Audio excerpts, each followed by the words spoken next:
sih? Iya, lama banget ya. Bentar lagi mau dikocok biasanya.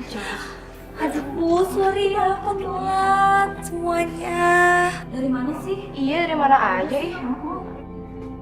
Aduh, nggak mungkin juga aku bilang kalau aku cuci darah karena menderita gagal ginjal. Kok bengong sih? Lagi mikirin itu tuh, sebel sama sekolahnya Caca. Libur-libur gini mintanya rapat aja. Makan semuanya yuk. Cobain nih makanannya nih, minumannya yuk semuanya yuk. Duh, enak kok pengen sih. Tapi takut gigi aku sakit, soalnya semalam aku udah mimpi. Mimpi apa? Mimpi gigiku lepas. Wah, itu sih tanda-tanda. Tanda-tanda apa? Tanda-tanda kematian. Bisa jadi sih. Tapi banyak juga loh tanda-tanda kematian itu. Misalnya ada burung gagak atau burung aneh lainnya pada malam hari di atap rumah kita. Katanya juga sih kalau misalnya foto pernikahan kita jatuh, itu salah satu tanda kematian juga. Cincin kawin patah katanya tanda-tanda kematian juga. Ada juga loh tanda-tanda kematian melalui penyakit. Contohnya orang yang hidupnya udah mulai sibuk dengan cuci darah. Mendekat kematian juga tuh.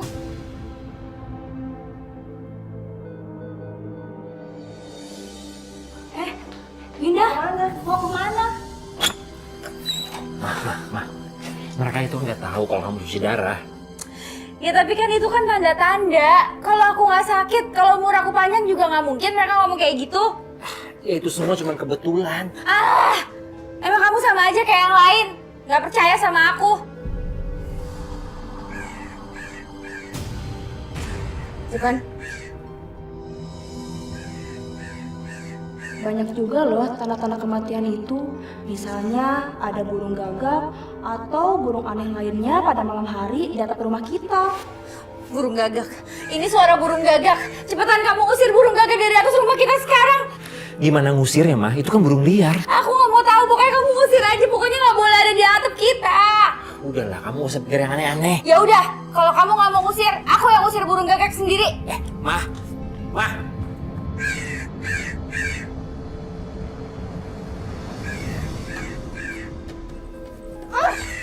Pergi burung sialan. Pergi. Pelan-pelan, gak usah teriak-teriak. Nggak enak didengar sama tetangga. Udah, sini. Biar papa yang nimpukin. Dari tadi kek.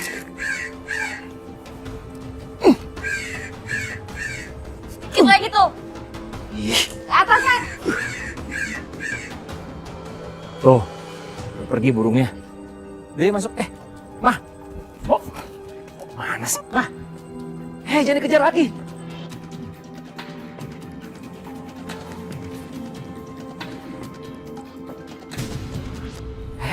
Mah.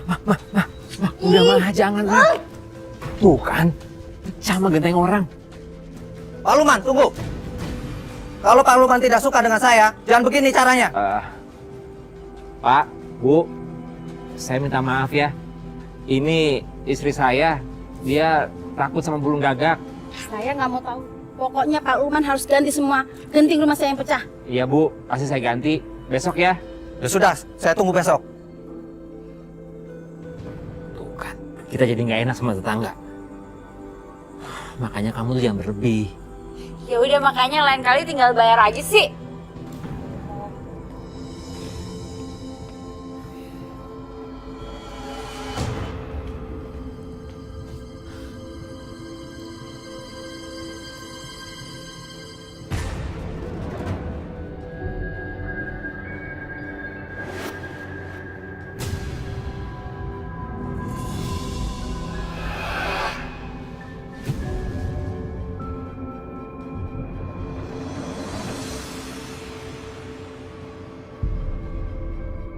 Cincin kawin patah katanya tanda-tanda kematian juga.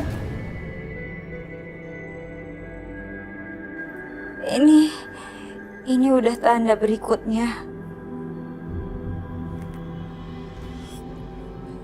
Jangan-jangan benar aku udah mau meninggal.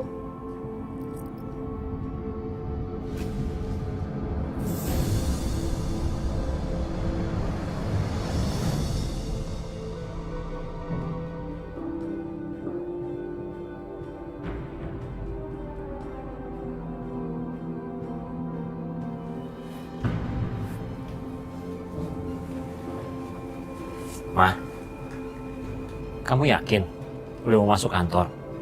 Yakin aja, emang kenapa? Ya nggak apa-apa sih. Kalau kamu udah yakin ya silahkan aja. Menurut kamu, aku udah siap belum? Kalau aku bilang sih kamu belum tenang. Nanti kalau ada yang salah di kantor, kamu jadi salah paham. Udah, kamu tenang aja ya.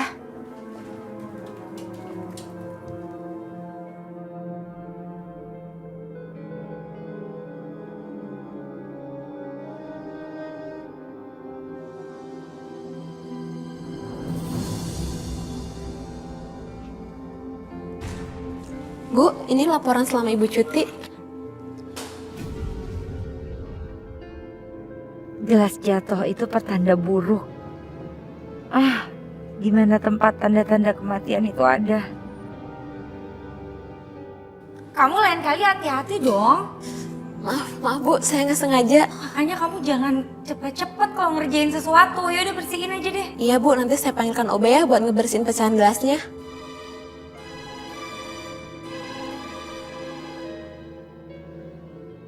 Kok kamu masih berdiri di sini? Kenapa kamu ngeliatin saya kayak gitu? Ibu nggak apa-apa. Emang ada yang salah sama muka saya?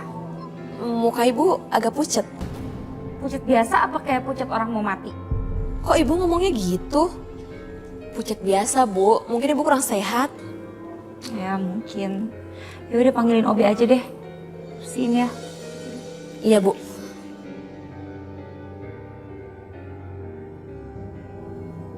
Tuh kan.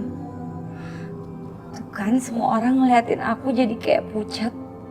Semua orang aja tahu tanda-tanda kematian aku nih sebentar lagi udah deket nih.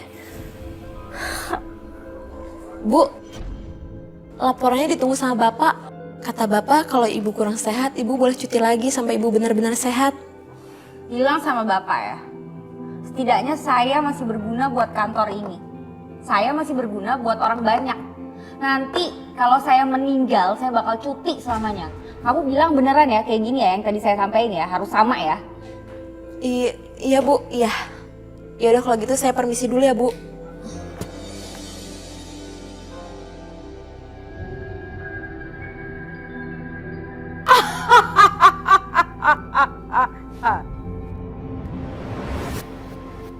Kalau kamu mau tahu tentang kematian, aku akan jelasin. Iya, saya pengen tahu aja Bunda Ratu. Kamu merasa tidak? Orang terdekat kamu tidak memperhatikan kamu. Misalnya, suami kamu,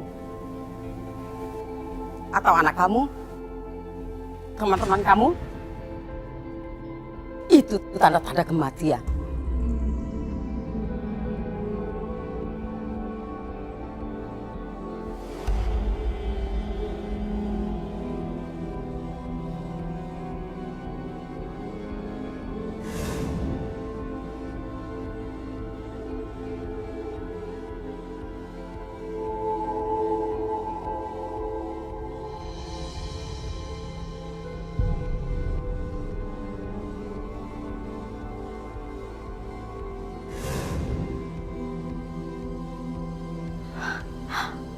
Bahkan anakku sendiri gak peduli sama aku. Caca! Caca! Caca!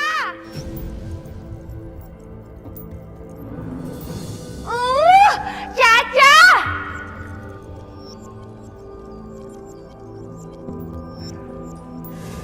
Ada apa sih? Ma? Caca! Apaan sih? Kok kamu malah ngumpet dari mama? Ampun, Emang kamu pikir aku apaan hantu? Pah? Lihat nih, Pah. Masa Caca ngelihat aku aja takut? Emang aku ini apa hantu? Ma, kamu sadar gak sih? Semenjak kamu keluar dari rumah sakit, tensi kamu tinggi terus. Kamu marah-marah terus. Ya jelas tadi cacat aku sama kamu. Apa emang ini pertanda karena aku udah bentar lagi mau mati?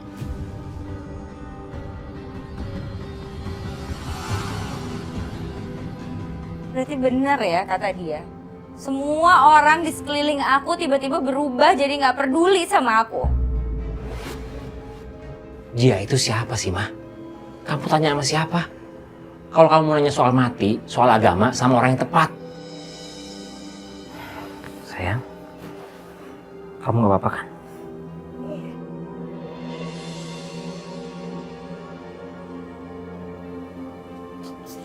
Maafin mama ya. Sini sayang.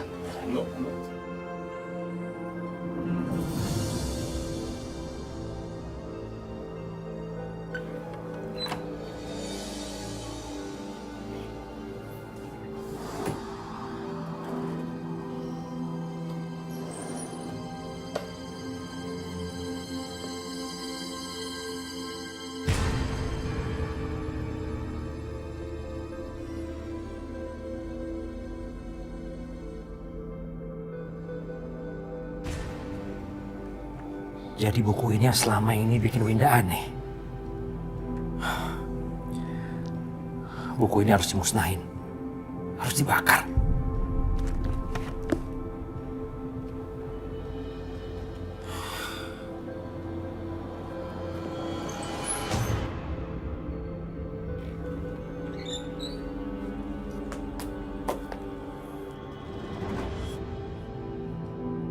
Buku ini menyesatkan. Setelah ini, aku harus ketemu sama Umi. Aku harus tanya, sebaiknya kelanjutannya gimana?